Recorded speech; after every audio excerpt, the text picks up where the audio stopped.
매일성경 묵상 나눔입니다. 2025년 7월 24일 목요일입니다. 요한계시록 16장 1절에서 11절을 묵상합니다. 본문을 읽습니다. 또 내가 들으니 성전에서 큰 음성이 나서 일곱 천사에게 말하되 너희는 가서 하나님의 진노의 일곱 대접을 땅에 쏟으라 하더라. 첫째 천사가 가서 그 대접을 땅에 쏟음에 짐승의 표를 받은 사람들과 그 우상에 경배하는 자들에게 악하고 독한 종기가 나더라. 둘째 천사가 그 대접을 바다에 쏟음에 바다가 죽은 자의 피같이 되니 바다 가운데 모든 생물이 죽더라. 셋째 천사가 그 대접을 강과 물의 근원에 쏟음에 피가 되더라. 내가 들으니 물을 차지한 천사가 이르되 전에도 계셨고 지금도 계신 거룩하신 이여 이렇게 심판하시니 의로우시도다.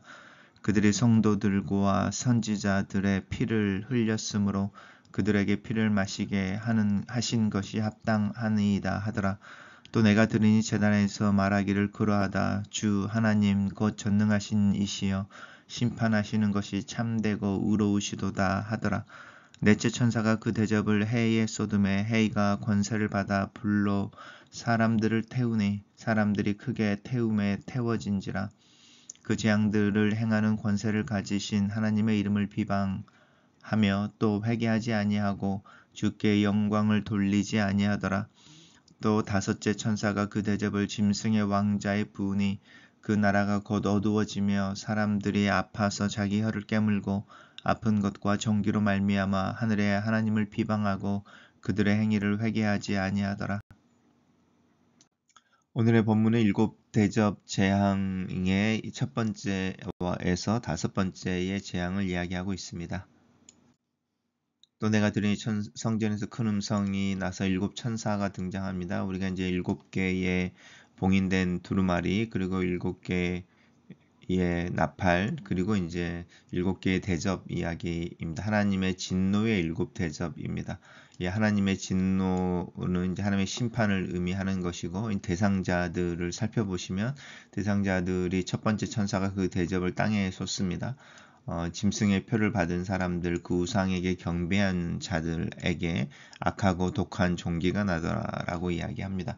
이 악하고 독한 종기라고 하는 것은 피부에서 몸에서 나는 것이고 이 우상 숭배 짐승의 표를 받은 사람들이다라고 하는 것을 우리가 기억한다면 이 사람들이 얼마나 음란하게 살았을지 또 음란함으로 자신들의 신을 그 우상을 짐승이라고 하는 사탄을 숭배했을지 그리고 그 결과가 나오는 부분을 우리 이제 상상할 수 있습니다. 둘째 천사는 대접을 하나님의 진노 대접을 바다에 쏟고 셋째 천사는 강과 물에 쏟습니다. 그럴 때에 바다가 죽은 자의 피같이 또 강과 물이 피같이 되어집니다. 결국은 이제 강이나 또 바다나 이 물을 근거로 해서 살아가는 생명들이 살 수가 없게 되는 부분입니다.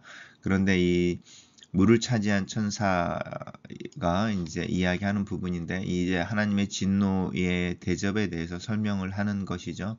그들이 성도들과 선지자들의 피를 흘렸기 때문에 그들도 그 피를 마시게 하신 것이 합당하다. 이렇게 이야기합니다. 결국 하나님의 진노의 일곱 대접이라고 하는 것은 성도들과 선지자들을 핍박하고 또 그 가르침을 따르지 않아 오히려 죽였던 이들인 거죠. 그들이 이 짐승의 표를 받은 사람들과 우상에 경배했던 자들인 것이고 그들에게 합당한 보응으로서의 하나님의 심판에 대한 이야기입니다. 그래서 하나님이 심판하시는 것이 참되고 의롭다. 라고 이제 찬양이 되어지는 부분이죠. 그 네 번째 천사가 이제 해에 쏟습니다. 해가 권세를 받아 불로 사람들을 태운다라고 하는데 요즘 폭염을 경험하면은 이 말이 무슨 뜻일지 상상이 사실은 되어집니다. 다섯 번째 천사가 이제 짐승의 왕자에 의해 대접을 쏟습니다. 짐승의 왕자, 짐승의 표를 받은 이야기하는 거니까 옛뱀 또 이 붉은 용이라고 되어지는 사탄을 의미하죠. 그의 나라가 어두워지며 사람들이 아파서 자기 혀를 깨물고 아픈 것과 종기로 말미암아 회개하는 것이 아니라 끝까지 하나님을 비방합니다. 넷째 천사의 재앙이 일어났을 때도 하나님의 이름을 배반하고 회개하지 아니한다. 그리고 회개하지 아니한다.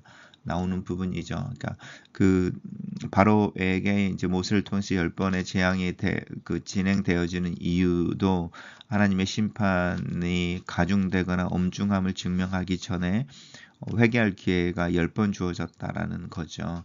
그것처럼 이 7천사를 통한 하나님의 진노의 대접이 계속 이 땅에 부어지는데 하나님이 기대하시는 것은 여전히 회개인 것입니다.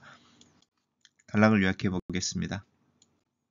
하나님의 진노의 대접이 첫 천사부터 다섯째 천사까지 이 세상에 부어지고 이 세상 전체가 재앙에 빠진다. 이렇게 정리해 봤습니다. 하나님은 심판의 주관자이십니다. 성전에서 큰 음성이 난 것은 대접 심판이 하나님의 계획과 지시에 따라 이루어지는 일임을 보여줍니다. 하나님이 직접 7천사에게 심판을 명령하시고 온 세상에 분노를 쏘아 놓으실 시간이 임박했음을 기억합시다.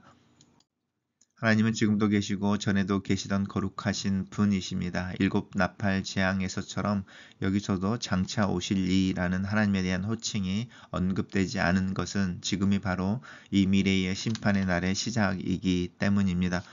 지금은 전능하신 하나님이 오셔서 참되고 의로우신 심판을 집행하시는 시간입니다. 이 심판이 없다면 의롭게 살고 고난을 받은 이들에게 희망과 소망이 없습니다. 그러나 하나님은 심판으로 반드시 성도들의 억울함을 갚아주실 것입니다. 신앙 때문에 억울한 일을 당하며 고난을 받고 있습니까? 이제 장차 오실 리가 아니라 지금 여기에 계셔서 심판하시는 하나님이 내 억울함을 풀어주실 때가 가까이 오고 있음을 기억합시다. 우상을 숭배하며 사탄에게 속한 자들에게 고약하고 지독한 종기가 생깁니다. 마음의 악이 가득하고 불경건에 몸을 던지는 자들에게 당연한 결과입니다. 내 삶에는 하나님이 미워하실 만한 행위가 없습니까? 바다와 강과 물의 근원에 재앙이 쏟아져 모든 생명이 죽습니다. 온 세상이 죽음의 잿빛으로 변한 것은 세상이 의로운 자들의 피를 쏟게 한 것에 대한 합당한 형벌입니다. 하나님이 주신 아름다운 자연 환경과 풍부한 생명의 근원이 인간의 회개하지 않는 죄로 말미암아 썩어 들어가다 마침내 사망의 형벌로 인류를 고통에 빠뜨릴 것입니다. 오늘 우리가 먼저 회개할 때 모든 피조물이 우리를 위해 존재하던 본래 목적에 충실하지 않을까요? 태양이 타올라 사람들이 타 죽은 재앙이 오늘날 우리 세대에 이미 깊숙이 다가왔지만 여전히 악하고 고집스러운 인간들은 회개하기는커녕 하나님의 이름을 오히려 회방합니다. 나는 이런 재앙 앞에서 어떻게 반응하고 있습니까? 무서운 재앙 앞에서 사람들은 죄를 회개하지 않고 오히려 더 이를 악물고 하나님을 모독하고 비난합니다. 심판이 반복하여 나타나는 것은 하나님께서 사람들의 회개를 기대한다는 것을 보여주는데 사람들은 고통을 받으면서도 회개하지 않습니다. 모세의 10가지 재앙 앞에서 더 완악해져 가던 바로의 모습과도 같습니다. 내 주변에서 일어나는 재앙과 환난을 하나님이 심판하시는 경고로 받으며 나는 회개하고 있습니까? 글로 쓰는 기도입니다. 살아계신 하나님 앞에서 겸손한 마음을 구합니다. 회개를 촉구하시는 하나님의 천둥 같은 소리를 들을 수 있는 영적 민감함과 겸손, 정직함을 구합니다. 내 상황과 형편 속에서 나의 죄된 본성을 당연히 여기지 않도록 도와주시옵소서. 주님께서 만왕의 왕으로 나타나시는 그날이 나에게 구원의 날이 되게 하기 위해 오늘 하루를 믿음으로 살며 진실과 정의를 따라 살며 성령 안에서 하나님과 또 주님과 동행하는 하루가 되게 하시옵소서. 예수님 이름으로 기도합니다. 아멘.